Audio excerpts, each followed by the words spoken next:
Hi again. In William Schnell, 30 Years a Watchtower Slave, page 52, Schnell is dealing with the first visit of the new President Rutherford to the Magdeburg German headquarters in 1925. This section is entitled The Judge's Blueprint. What the judge then began to outline clearly showed us that he was operating along lines of a well-laid master plan.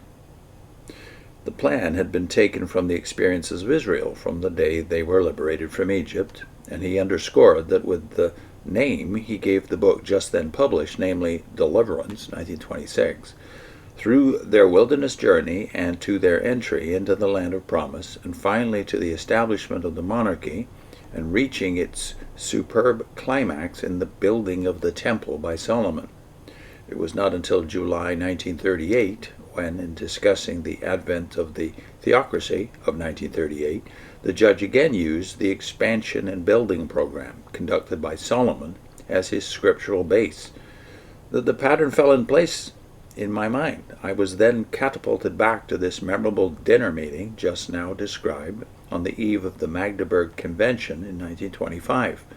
Reference to the building program of Solomon formed his closing remarks then, too.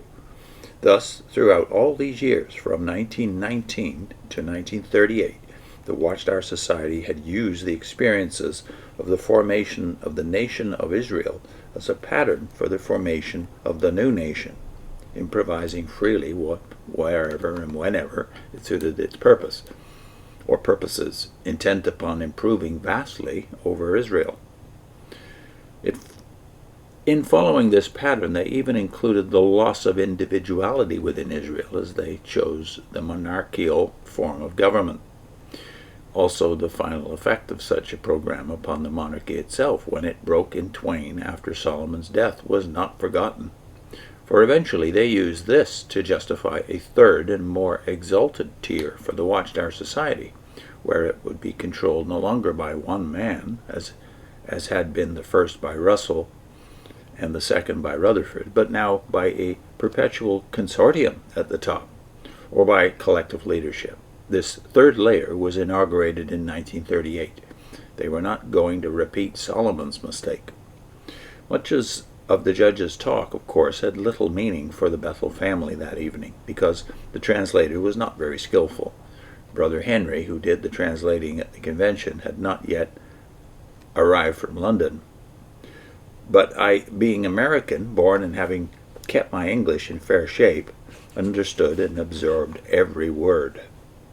And then he has a subhead, I did have moments of misgivings. What I heard and saw soon caused me much searching of heart and much turmoil of mind. With much misgiving of heart, I often lay awake at night wondering what had happened to my ideals as a Christian new creation.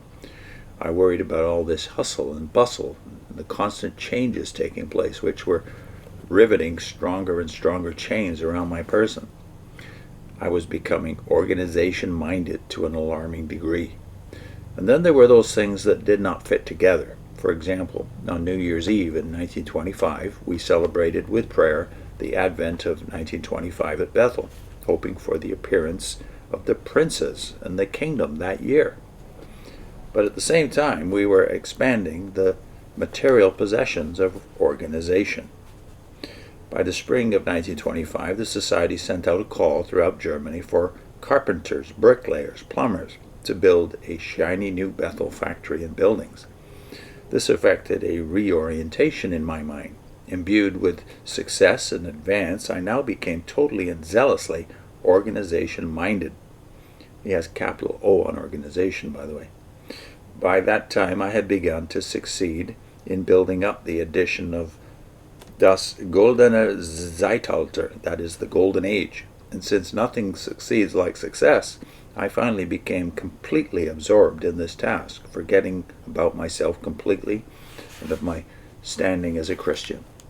Prayer and studying, now carried on only in crowds, became stereotyped, and all individuality rapidly disappeared from my thinking. As I have said, once in a while at night, while alone in my bed, unable to sleep because my mind was disturbed, would misgivings rise in my heart. Then would I remember those days of my Christian spring, when it had been so important to me to be assured of the Lord's approval on every act of the day before falling asleep. Now I seemed only concerned over the fulfillment of production quotas and other organization tasks. Had I, in becoming part of a worldwide organization, gained the world and lost my soul? If I had, I certainly was not profiting by it, spiritually, financially, or otherwise. Much later, on February 15, 1951, when after having piled up a record of 22 years of full-time service with the Society, I was no longer willing to perform or conform, and I was taken off the list, and my entire record with the Society blotted out, was I to learn that it had not profited me to gain position as Kingdom Publisher in the worldwide Watchtower organization and lose my soul or individuality. Thus, back there, my misgivings had been quite well placed. That's the end of chapter 6. Next chapter is sifting. And the subhead that we get into next time is conform or else. I'll put in a link to Vivian. Vivian did a video on J.C. Ryle's writings. And the theme of this particular video is JWs are consumed with group identity. But the scriptural truth is we all call on the name of the Lord as individuals. See you next time.